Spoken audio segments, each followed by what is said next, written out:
और एक अकल की बात अब आप भी सुन लो मेरी।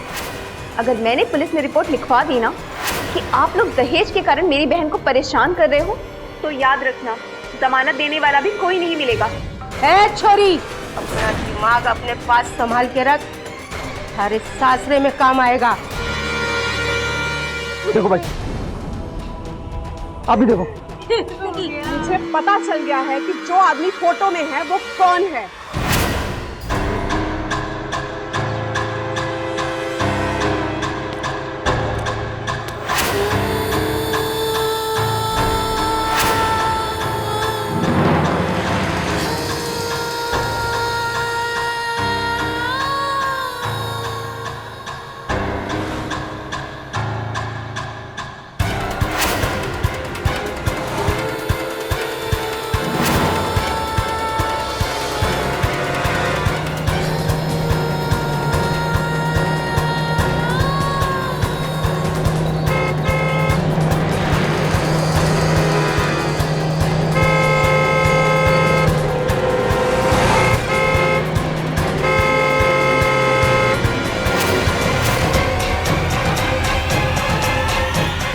अरे बाप रे, इनको तो बहुत जोर की चोट लगी है सर पे।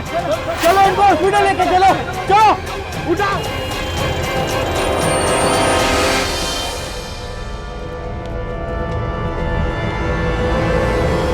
अरे समझने की कोशिश तो कीजिए आप। नहीं डॉक्टर साहिबा, मैं अपना पल्लू नहीं हटाऊंगी, चाहे मेरी जान ही क्यों ना चली जाए। पर सर से पल्लू नहीं हटाओगी तो पता कैसे चलेगा तुम्हें चोट कहाँ लगी है? आप ऐसा कीजिए, मुझे कोई खाने की दवा दे दीजिए, मैं पल्लू नहीं हटाऊंगी। दवाई भी तो तभी दे सकती हूँ ना जब मुझे पता चले तुम्हें चोट कहाँ और कितनी लगी है। तो फिर आप रहने दीजिए, हम ऐसे ही चले जाएंगे। ये क्या पागलपन है? पता है तुम्हारी जान भी जा सकती है। जिंदा रहना होगा तो ऐसे भी रह लेंगे। प्लीज आप समझने की कोशिश कीजिए।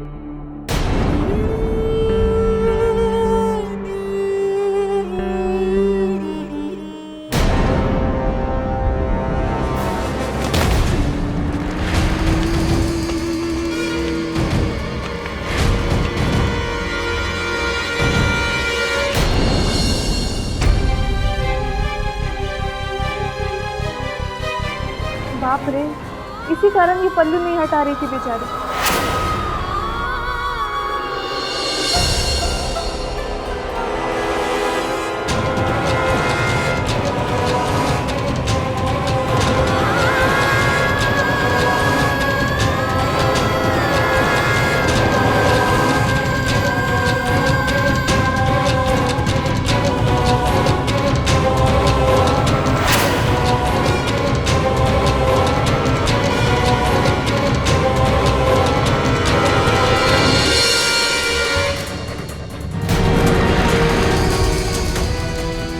ऐसा कुछ भी नहीं है जिससे औरत की पहचान हो सके।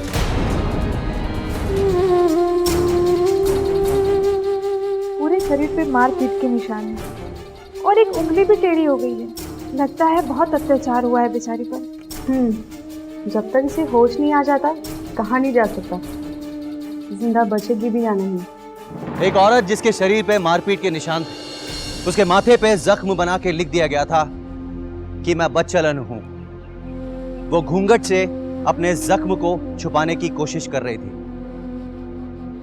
अब वो औरत अजमेर के एक सरकारी अस्पताल में बेहोश पड़ी थी। जिंदा रहने के लिए उसका होश में वापस आना बहुत जरूरी था।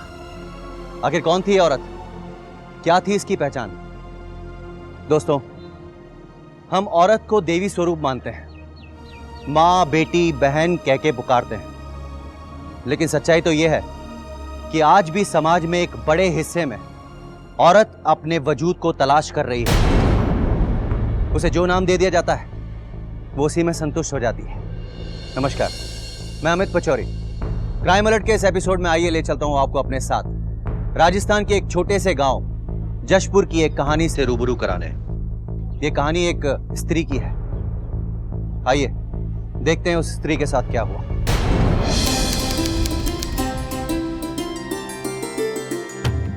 यार दीदी, मुझे लेसन कंप्लीट करना था और आपने मुझे सुबह सुबह काम वाली बाई बना कर रख दिया। चल कपड़े दे मुझे। ये लो।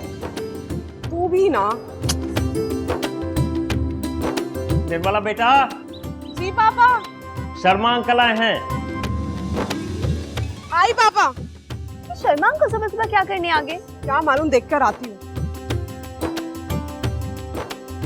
अरे भाई, माँ बाप का इकलौता बेटा है, बहन की शादी हो चुकी है, सरकारी नौकरी करता है, देखने में खूबसूरत है, अजमेर में उसका खुद का मकान है। ये समझ लो निर्मला का अगर रिश्ता हो गया तो वो राज करेगी। भाई ऐसा है ना तो तुरंत बात चलाओ। मैं अपने तरफ से लेन देन में कोई कमी नहीं रखूंगा। लेन देन में तो मैं दोनों तरफ का ख्याल रखूंगा, पर एक परेशानी है, उनको शादी जल्दी करवानी है। नमस्ते अंकल। नमस्ते बेटा, खुश रहो। उदय जी, ज्यादा सोचोगे तो लड़का हाथ से चला जाएगा।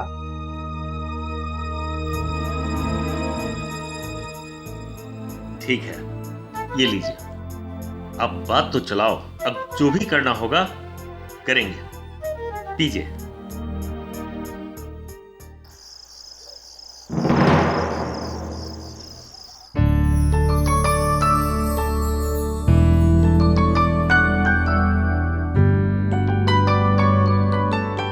दीदी, क्या हुआ? पापा को तो समझ में आता है, पर तुझे क्या हो गया है?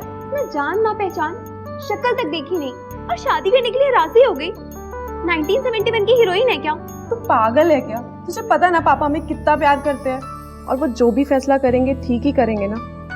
ये सब तो ठीक है यार, पर उन्हें अपना भी तो दिमाग इस्तेमाल करना चाहिए ना। तू ऐसा कर, पापा के पास जा और वो जो भी फैसला करेंगे ना वो मैं मान लूंगी। ओके? दीदी, अब सिर्फ 15 दिन बाद तो तू चली जाएगी, फिर मेरा क्या होगा? माँ तो है नहीं, और पापा वो तो मेरी सुनते ही नहीं है। अकेली बैठी रहूंगी सारा दिन, तेरे बिना मन लगेगा क्या मेरा? अब तेल लगाने देगी कि नहीं? हाँ, लगा ही लो। वैसे भी अब दिन ही कितने रह गए, फिर तो तू मंडप में बैठ जाएगी, तेरा ब्याह हो जाएगा।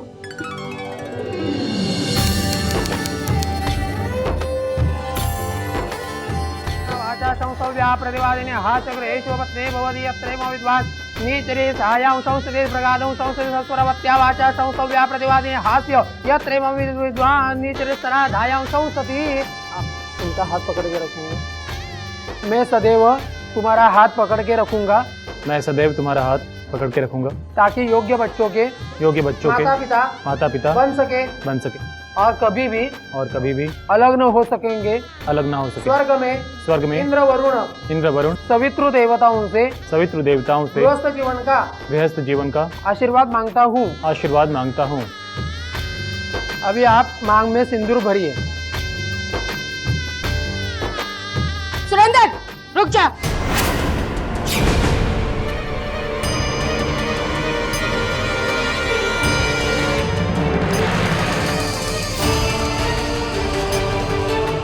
उठ सुरेंद्र, चल हमारे साथ।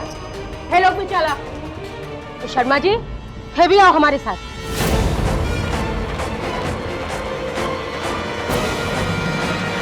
तो देखने से कोई उठता है क्या? ऐसा लगता है कुछ गड़बड़ हो गई है।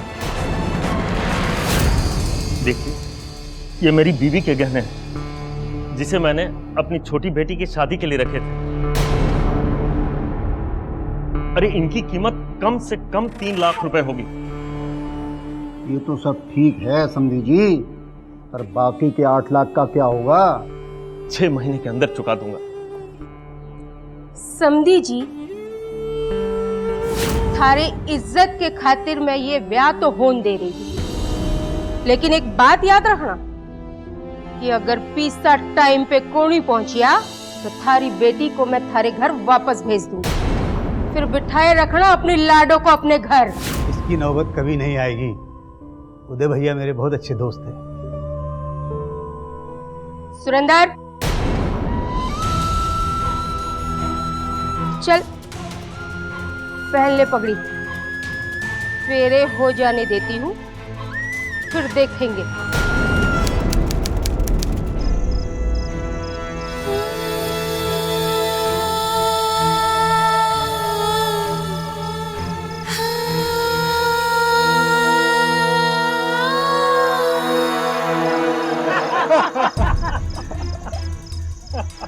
अरे जा भाई, वरना रात चली जाएगी और सुहाग रात की जगह सुहाग दिन मनाना पड़ेगा।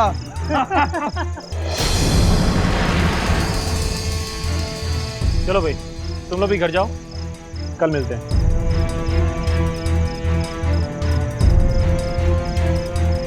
सुरेंद्र, जी पापा।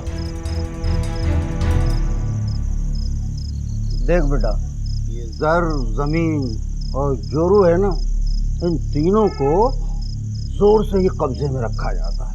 और अगर आज की रात तूने उसे डरा धमका के जबरदस्ती करके अपने कब्जे में कर लिया ना, तो फिर जिंदगी भर नरम नरम रोटियां खाएगा, वरना लोटा पकड़ा के लुगाई सामने खड़ा कर देगी। ले, और शेर की तरह पेश आ।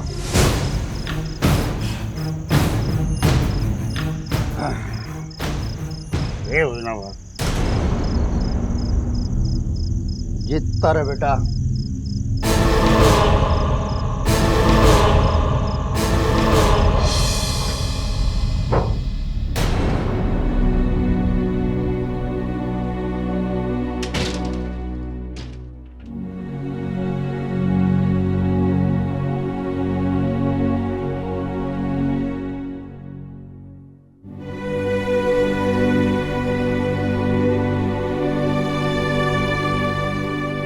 घूंघट तो हटा दे, तू बेफजूल में शर्म आ रही है। अब तो पति हूं मैं तेरा,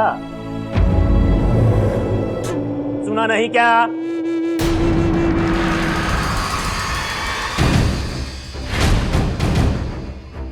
कोई जन्नत की हूर परी तो लग ना रही तू, लेकिन हाँ, काम चलाने लायक जरूर। देख, दोस्तों ने पहले ही पूरा टाइम खा लिया है, सुबह हो जाएगी। नानू का नाका छोड़ो मुझे। देख, अब मुझे गुस्सा आ जाएगा। ये मुझे एक बार गुस्सा आ गया ना, लुगाई के नखरे उठाने वाला आदमी ना हूं मैं, मर्द हूं मैं। छोड़ो मुझे। मैं भी तो यही कह रहा हूँ, एक बार सुहागरात बना लेते, उसके बाद वैसे भी कौन सा तुझे गोद में उठा के घूमना है सारा दिन। अपना ये गुस्सा और नखरा अपने बाप को पार्सल कर दे, वरना बिना टिकट के वापस भेज दूंगा।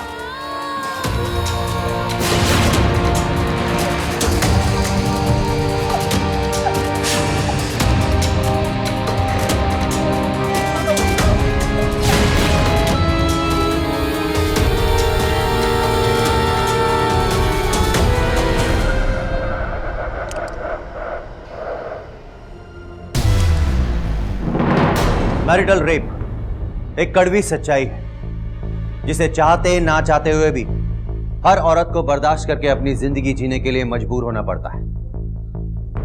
निर्मला भी इसी का शिकार हुई थी, और वही निर्मला आज हॉस्पिटल में जिंदगी और मौत की लड़ाई लड़ रही है।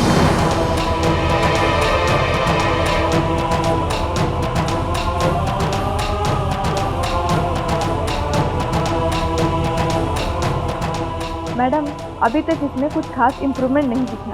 ये रही इसकी रिपोर्ट।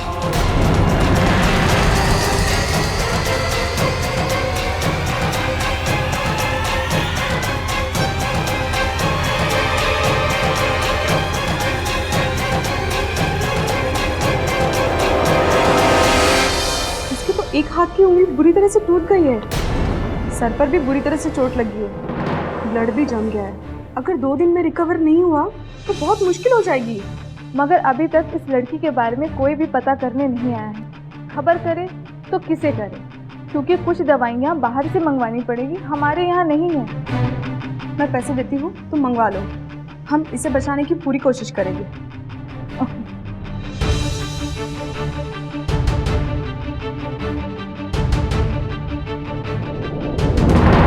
कितनी अजीब बात है कि निर्मला की इस हालत के बारे में ना तो उसके मायके वालों को खबर थी और ना ही ससुराल में कोई उसे तलाश करने की कोशिश कर रहा था।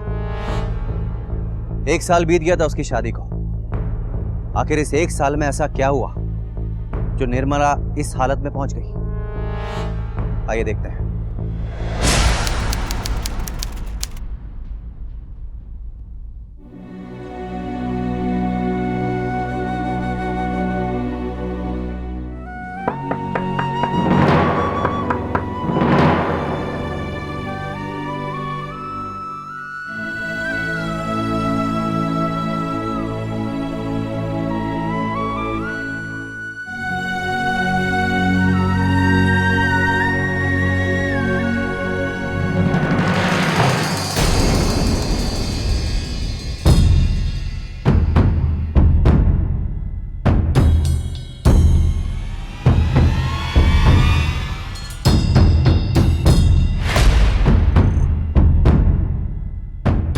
सुरेंदर, सुरेंदर, सुरेंदर सरक जरा।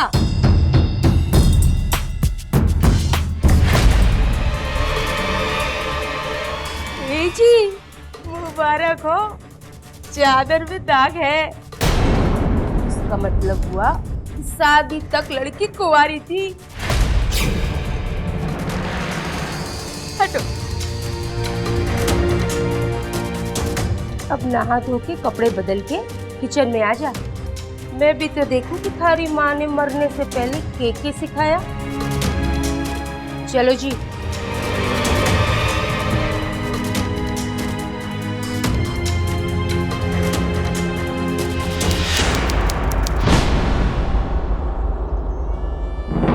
निर्मला बेटा, तू ठीक तो है ना? जी पापा, मैं तो ठीक हूँ, बस वो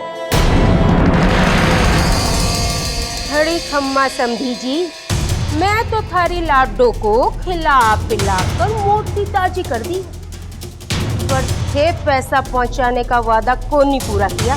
देखिए, इस बार फसल कटते ही आपके पूरे पैसे दे दूंगा, फिक्र मत कीजिए। बात पिस्सा पहुंचाने की हुई थी, थारा फसल का हिसाब देने का नहीं। अच्छा तो अब ये होगा कि थे पैसा पहुंचा, वरना थारी लाडो को मैं घर पहुंचा दूं। बाकी थारी मर्जी। हेलो हेलो,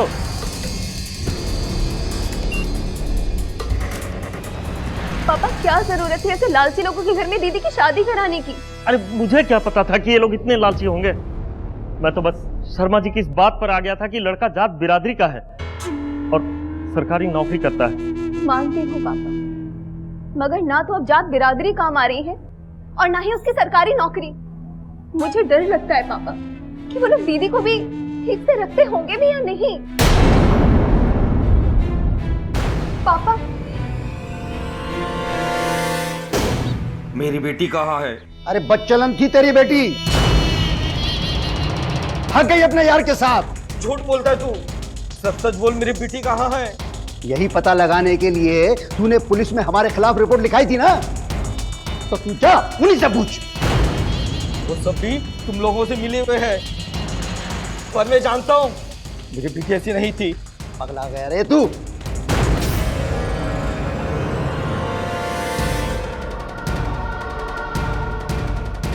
तेरी शादी हुई ना उस सुरेंद्र के साथ? जी। पर तुझे पता है उसने पहले मेरी बेटी के साथ शादी की थी। और तुमने जो मंगलसूत्र पहना हुआ है ना, ये पहले मेरी बेटी पहनती थी।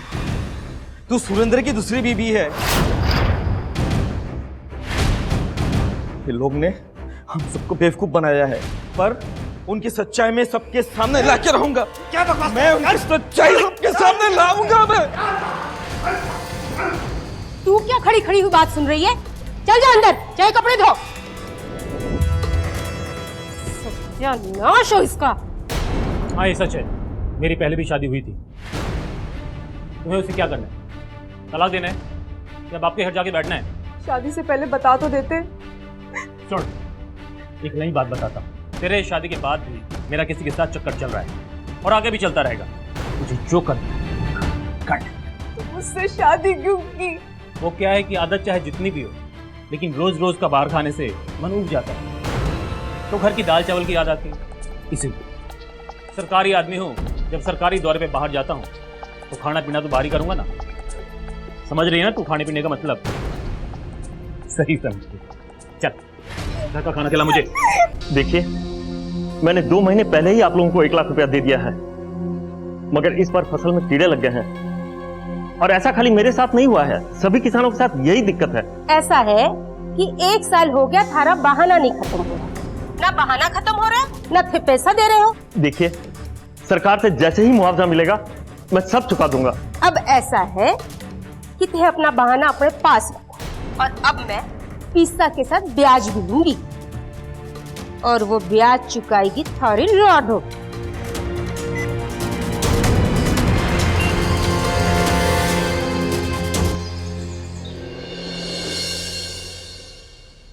अरे दामाद साहब, आप तो अपनी स्पीड दर्द के लिए कोई अच्छे डॉक्टर को दिखाओ। जी माता, इस बेचारी का पूरा दिन तो घर वालों की सेवा में ही निकल जाता होगा। ऐसी बात ना है दामाद सा, मैं तो इसका पूरा ध्यान रखूं। अगर भरोसा नहीं है तो देख लो। अरे आ बेटा, सारा दिन काम कर कर के बेचारी के हाथ कैसे हो गए। पूनम, थारी भाभी के लिए खाना लेके आ। अरे जाना, बैठती रहती है। आ बेटा, आजा आजा मेरे साथ, आजा बैठ जा। मैं भी बैठ जाती हूँ। अरे क्या कारण लाग रही है?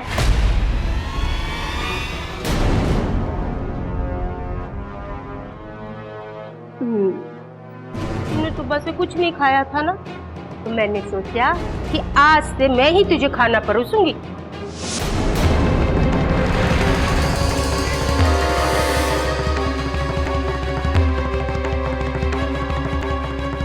अब ऐसा क्यों कर रही है?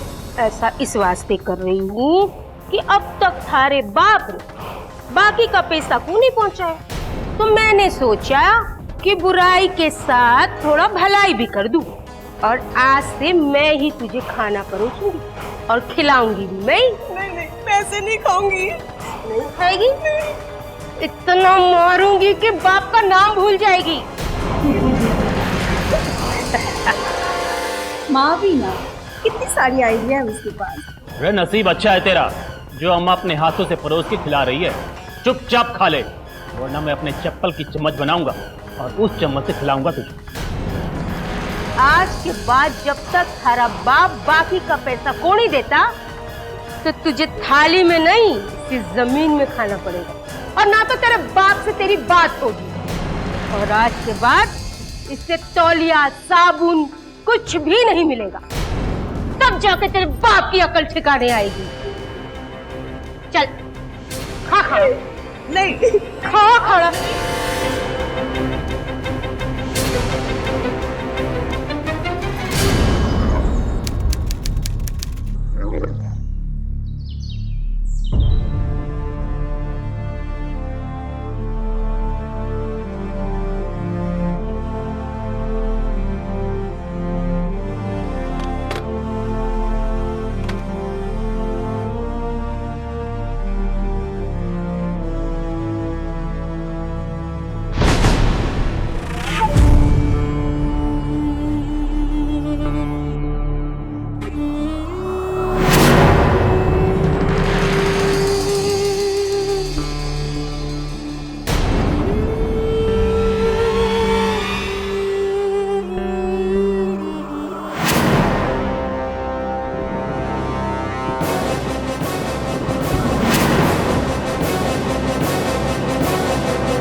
हेलो जश्री, अरे दीदी तू कैसी है? इतने दिनों से फोन क्यों नहीं किया?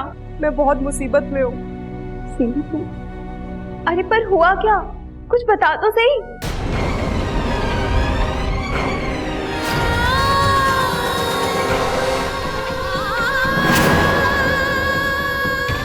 मुझे यहाँ से लेके जा।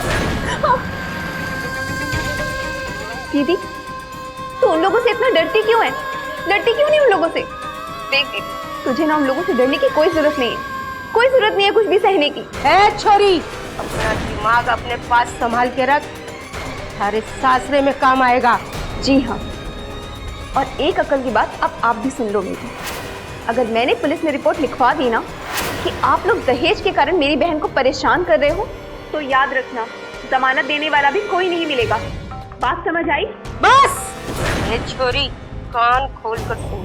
एक तो थारा बाप चोर, ऊपर से तेरी सिला जोरी। अब देख ये शांति क्या करती है। हेलो हेलो हेलो,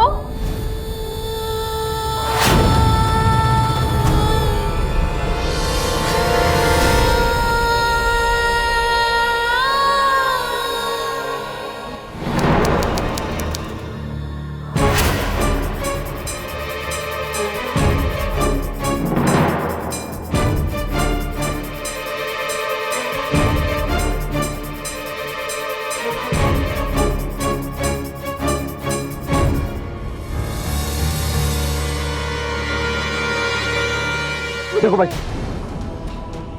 आप भी देखो। हो गया। देखो देखो, अरे कैसी चरित्रहीन औरत है ये। हमारा राम जी, हमारा तो करो में फूट गया। देखा भाई साहब, हमारे बेटे के साथ कितना बड़ा धोखा किया इस लड़की ने। अब क्या करूं मैं?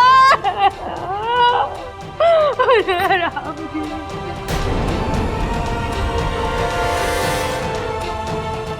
चक्कर चल रहा है तेरा? यार है तेरा? सच बता, कौन है आदमी? मुझे नहीं पता, मैंने ऐसा नहीं किया, विश्वास करो मेरा। छी छी छी, कैसी गिरी औरत है। कलंक है इस औरत पर। कई लोग बताओ भाई साहब कि मैं क्या करूं इस लड़की का।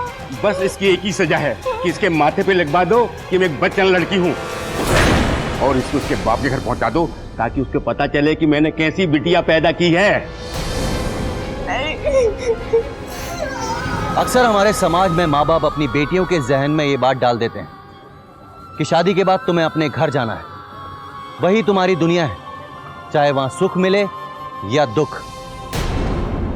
यही सोचकर बेटियां चुप रहती हैं, भले ही उनके ऊपर कितना भी जुल्म हो, वो अपना मुंह नहीं खोलती हैं। और तो और, हम जब अपनी बेटियों के लिए लड़का ढूंढने जाते हैं तो हम सबसे पहले ये देखते हैं कि उस लड़के की आर्थिक स्थिति मजबूत है कि नहीं। बाकी किसी बात पर हम रोशनी नहीं डालते।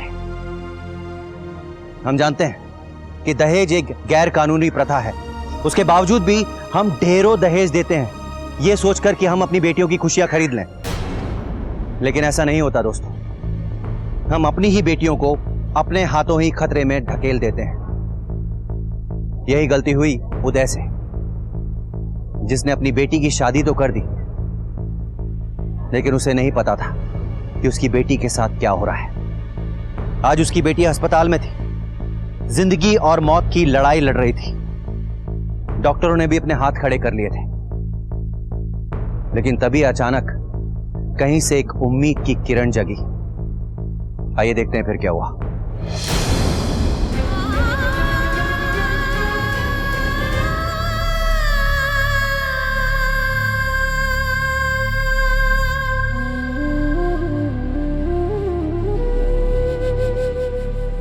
आज पूरे 3 दिन के बाद होश आया तुम्हें। कौन हो तुम?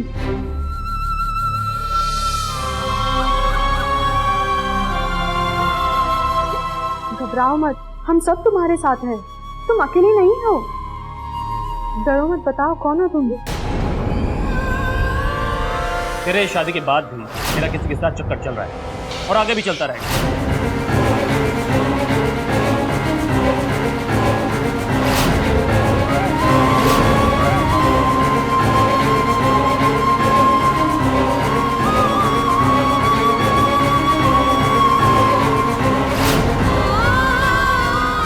बस इसकी एक ही सजा है कि इसके माथे पे लगवा दो कि मैं एक बच्चन लड़की हूँ।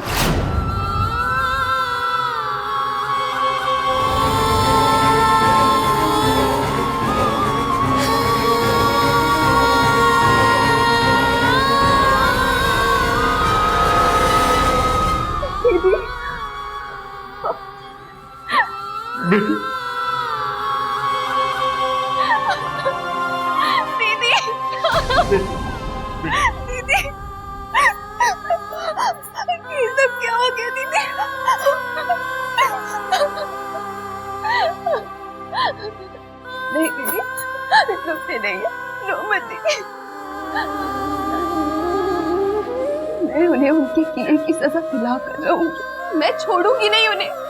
उन्होंने जो कुछ भी किया है ना, अच्छा नहीं किया, उन्हें सजा जरूर मिलेगी।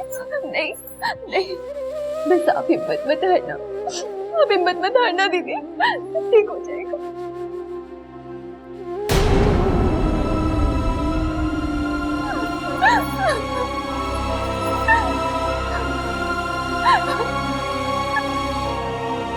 निर्मला ने अपनी बहन और पापा को खुद पर हुए अत्याचार की पूरी कहानी सुनाई कि किस तरह से उस पर ससुराल में अत्याचार हुए और उसके माथे पर मैं बदचलनू लिखकर उसे ससुराल से निकाल दिया गया। उसकी बहन जयश्री ने फैसला किया कि वो सुरेंद्र की पहली पत्नी के पिता संतोष जी से मिलेगी। आइए देखते हैं फिर क्या हुआ। शादी के बाद लोग मेरी बेटी को भी दहेज के लिए परेशान करते थे और जब मैंने आवाज उठाने की कोशिश की तो एक दिन एक गंदी तस्वीर भेज दी मेरी बेटी को और कहने लगा कि वो अपने यार के साथ दहेज और कपड़े लेकर भाग गई, जबकि मैं जानता हूं कि मेरी बेटी ऐसी नहीं है। मैंने पुलिस स्टेशन में रिपोर्ट लिखवाई पर वहां भी मेरी कोई सुनवाई नहीं हुई।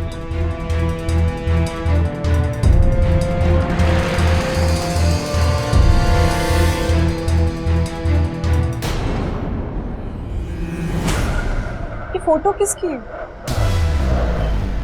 ये मेरी बेटी उपासना, सुरेंद्र की पहली बीबी। लेकिन इसमें वो जेवर पहने हैं वो मैंने घर पे भी देखे हैं, एक अलमारी में रखे हुए हैं। मुझे पता था कि वो लोग झूठ बोल रहे हैं।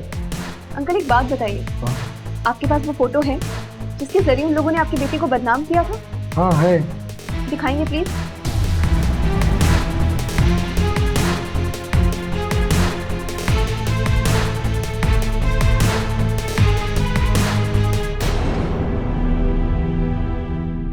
मेरे साथ जो आदमी था उसकी पीठ पर भी ऐसे ही एक मस्सा था, लेकिन मुझे ये नहीं पता मेरे साथ कब और कैसे हुआ।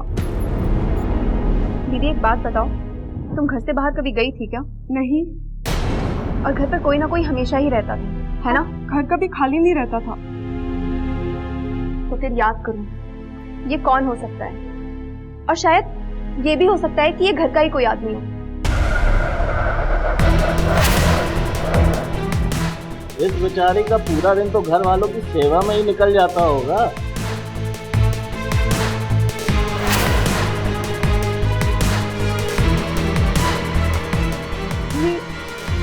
ये तो रतन है, सुरेंद्र का जीजा। लेकिन मुझे ये नहीं पता मेरे साथ कब और कैसे हुआ, मुझे कुछ नहीं पता।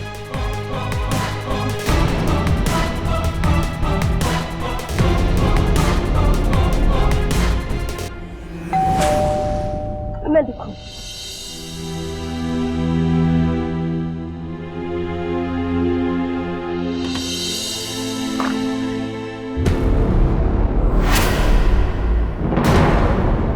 तू फिर से आ गई? तुम्हारी हिम्मत कैसे हुई हमारे घर में कदम रखने की? मुझे पता चल गया है कि जो आदमी फोटो में है वो कौन है।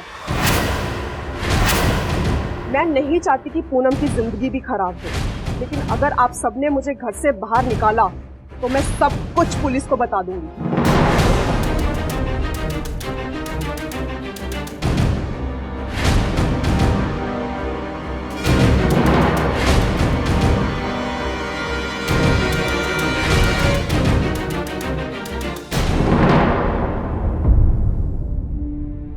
लाडू जी। थारे जाने के बाद मुझको पता चला कि थारा तो कोई कसूर ना है, सारा कसूर तो उस रतन सा का है।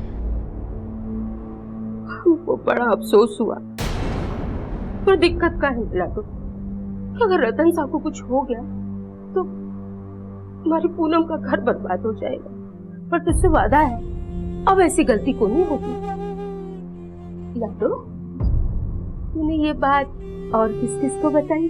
किसी को नहीं बताई माँ, न बाबा को न बहन को। अगर पता चलता तो वो सीधा पुलिस में चले जाते। अच्छी बात है। अब तो ये मतलब हुआ कि अगर तुझे मार डाले और तब तो ये रात तेरे साथ ही दफन हो जाएगा। अच्छा एक बात बता, तने पता है कि ये सब तेरे साथ कैसे हुआ? मैं बता दी।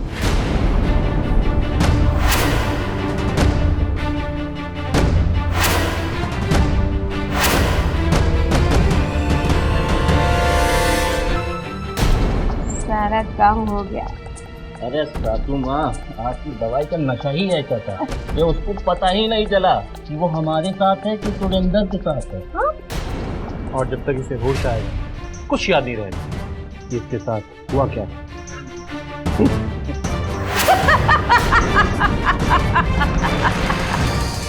क्यों, मजा आया?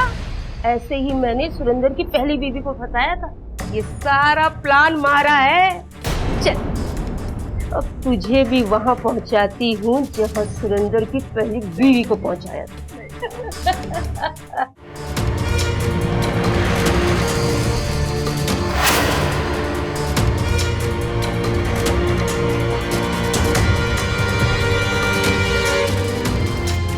रुक जाओ।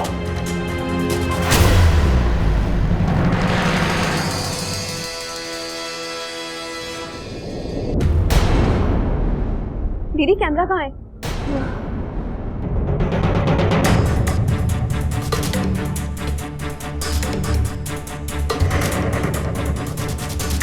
इस बार प्लानिंग हमारी थी, क्योंकि हमें पता था कि तुम लोग ऐसा ही कोई नीच काम करोगे, और इसीलिए इस बार कैमरा हमने रखा था और घर के बाहर से तुम्हारी एक एक हरकत देख रहे थे। यही है वो कैमरा। यही वो कैमरा है जिससे हमने बाहर अपने फोन से कनेक्ट करके रखा, ताकि तुम सबके खिलाफ सबूत इकट्ठा कर सके और समय पर पहुंच सके। ले चलो इन सबको पुलिस स्टेशन।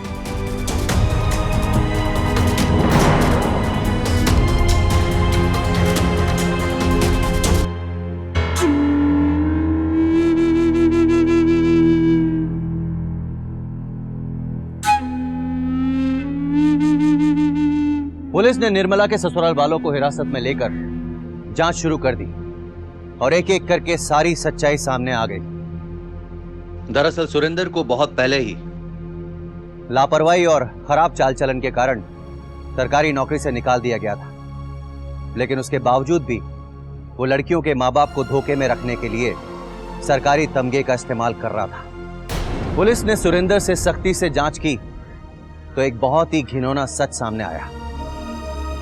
पुलिस ने सुरेंद्र की पहली पत्नी की अस्थियां और जेवर बरामद किया, जिसे इन लोगों ने मार के ठिकाने लगा दिया था। अदालत में निर्मला के ससुराल वालों को हत्या की साजिश, दहेज मांगने और दहेज के लिए प्रताड़ित करने का आरोप लगा। साथ ही साथ पुलिस ने उन लोगों को भी गिरफ्तार कर लिया जिन्होंने निर्मला के माथे पर मैं बच्चलनू लिखने का सुझाव दिया था। 1 साल तक यह मुकदमा हाई कोर्ट में चला और अंत में हाई कोर्ट ने निर्मला के ससुराल वालों को आजीवन कारावास की सजा सुनाई। निर्मला के माथे पर लिखा हुआ शर्मनाक वाक्य वक्त और इलाज के साथ धीरे धीरे भर गया, लेकिन उसके दिलो दिमाग पे जो चोट पहुंची थी उसे भरने में काफी वक्त लगेगा। आज भी निर्मला नींद में चीखती है, चिल्लाती है, मुझे छोड़ दो, मुझे छोड़ दो, मैं बच्चलन नहीं हूं, मैं बच्चलन नहीं हूं, मैं बच्चलन नहीं हूं। जो निर्मला के साथ हुआ उसमें कहीं ना कहीं हमारी सोच भी जिम्मेदार है। हम अपनी बेटियों को सिखाते हैं कि बेटा ससुराल ही तुम्हारा अंतिम पड़ाव है। ढेर सारा दहेज देते हैं हम लोग ताकि हम अपनी बेटियों की खुशियां खरीद सकें, लेकिन ऐसा नहीं होता। दोस्तों, जरूरत है हमें अपनी सोच बदलने की, क्राइम से अलर्ट रहने की। इसी के साथ मैं अमित पचौरी क्राइम अलर्ट के इस एपिसोड में आपसे विदा लेता हूं। वादा करता हूं कि फिर किसी दिल दहलाने वाली कड़ी के साथ आपके सामने उपस्थित होऊंगा। तब तक के लिए याद रखिएगा, it's better be safe than sorry. Crime alert के रोज नए एपिसोड के लिए हमारे चैनल को लाइक, शेयर एंड सब्सक्राइब करें।